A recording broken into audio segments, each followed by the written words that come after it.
Hey guys, welcome back to my channel. I just received a lot of my decks that I created, but I'm going to use two in this reading real quick that I decided to do, okay? So, sorry. So this is, I actually changed the title since I ordered it for myself. It's going to be I Gave You My Heart, but here it says Pouring My Heart Out to You, Sister Moon Tarot, from her to him. And then we have Doubts of Divine Masculine, all right? So I'm going to do a conversation between the feminine and the masculine right now, and see what we can get. Continue to comment, please. As I get to 7,000, I will do some giveaways, and I already sent out 2 of my poetic confessions when I reached 6,000. All right, some of these have some typos in them I had to fix, so just mind you, because I get before I even send them out, I get my own copy. All right, you are the best I ever had. Okay, so these are all the doubts of divine masculine. So these aren't going to be any love messages. Although actually I want to incorporate some love messages, because for that is not going to be a doubt, okay? Sorry to just switch that on you. So I'm going to use my romantic confessions from divine masculine as well. So you are the best I ever had. Feminine, that could be sexually, that could be soul, that could be everything. I feel usually for the feminine, that's everything. I look at your social media pictures often. So I do think his doubt is that maybe he missed out on the best he ever had too. So he's still spending his time, you know, looking at her. He maybe made her feel like he didn't care, but then in secret, this is what he's doing, okay? So let's get another thing from the feminine. What else does she want to say? If you asked me to come over, I'm afraid I'd still say yes. So I feel like the feminine puts up this strong front, and she has worked on herself a lot, but she's still saying, you're my weakness, okay? So she's still saying, you know, I still feel like I would end up maybe even succumbing my strength and my self-love for you. Let's get one more from here.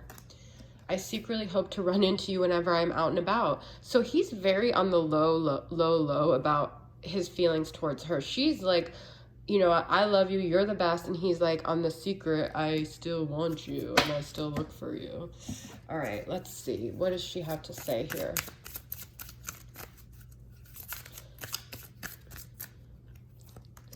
It really hurts me that people in your life did not embrace me. It made me feel betrayed by you.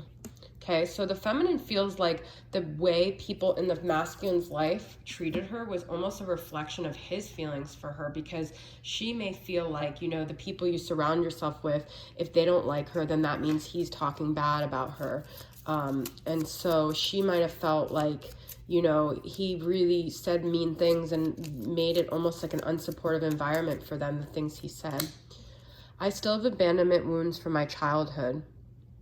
So the masculine maybe says bad things because he's afraid of getting hurt, and it makes him feel less vulnerable because he carries around these wounds, okay? So a lot of the things he does are from a wounded place. It doesn't make it right, but these are his doubts, and this is the deck that I'm doing. So deep down, I feel your soul loved me so much you let me go to help me grow. So the feminine still tries to find like positive aspects of why he let her go. Like, she is so spiritual and so unconditional with him that she believes that he almost did it because there were parts of her that she didn't have self-love, and she feels from a higher perspective her masculine actually really did love her, and that's why he did it. So it's not that she's justifying his actions, but she believes so much in their connection and their bond that she still believes even the shitty things he did to her were things that, like, you know, were for her better good. So she believes in him, and she believes so strongly in this connection,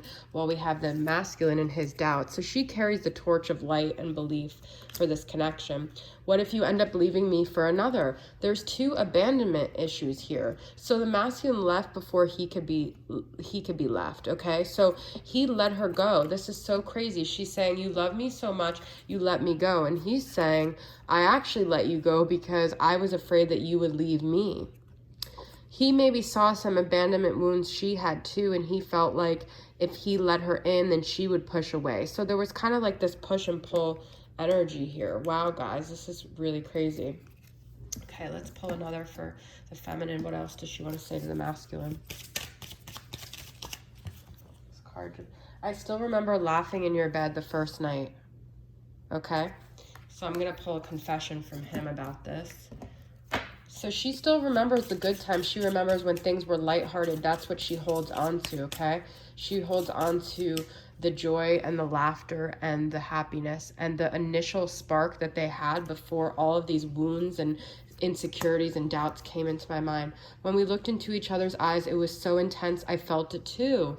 So, and actually it's funny because when she thinks of the lighthearted stuff, he thinks of the intense stuff. So it's hard for him to get past this intensity because he only remembers this fear that he felt when he looked at her. It was like so strong, the feeling that like he couldn't even he can't even remember those joyful, lighthearted things. But also it's like when she wants to be lighthearted, he wants to be intense and vice versa, okay?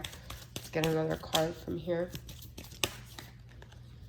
My desperation for your attention led me to act out of character. So she's like kind of almost like apologizing and admitting that like sometimes she wasn't even herself because this connection made her so like unhinged and desperate and brought out her wounds too. So they were mirroring each other in that way, okay? So let's see what he has to say to that with the doubts of the divine masculine.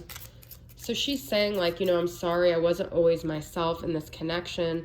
I kind of almost understand why not you rejected me, but why you saw me in a distorted light sometimes.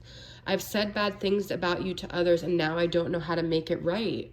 Look, we had this in the beginning. It really hurts me that your people in your life did not embrace me. I feel betrayed by you. So she intuitively knew that it was his fault that he did that. Like he created this mess and he created this resistance in the people around him, which now is part of why they can't work out. And he really knows that like it's on him. So like she's taking responsibility for things and he's taking responsibility for things, okay? Let's get another one. You were my first choice and I felt like your last. So I feel like the feminine really put him first and she feels like he didn't put her first. And I mean, that's real, you know? Maybe he just was afraid to put her first because he had those abandonment wounds and he never wanted to make her so important because then it would crush him if she ever left, okay? I still want to be desired by other females because growing up, I wasn't the attractive men my other friends were, and I need a lot of a validation. So this is so crazy, guys. He's admitting to her, I did want to keep other options, and I did just make you one of my options because I have insecurities and I need multiple women to desire me. This doesn't make it right, but this is just why he did what he did. He's not justifying it, but he's explaining why he did what he did. He has this constant need for validation. So if he just has one woman, he loses that sense of confidence. So that's why he was like that here. All right, let's just pull one more from the feminine and one more from the masculine here. Sometimes I just want to hug you. So she just wants physical intimacy. She just misses him physically. She doesn't even need anything else. She just wants to feel his presence and stop connecting on the spiritual level. Sometimes she really just wants to feel him in her physical world, okay? And she doesn't even want anything other than a hug. Am I capable of a true long-term commitment? So I think he feels this pressure that she wants it all, but sometimes she just really wanted just that physical intimacy. So I feel like she's saying, it's really simple. I don't want much from you. And he's like, oh my God, you're asking so much for me. So it's just his own fears, his own doubts, his own issues that kept this barrier. It's like he thought the feminine had this expectations, these grand expectations of him when really all she wanted was the simple things. All right, guys, so that is a conversation with the feminine and the masculine. I hope you guys enjoyed my reading, and I'll see you guys soon. Bye.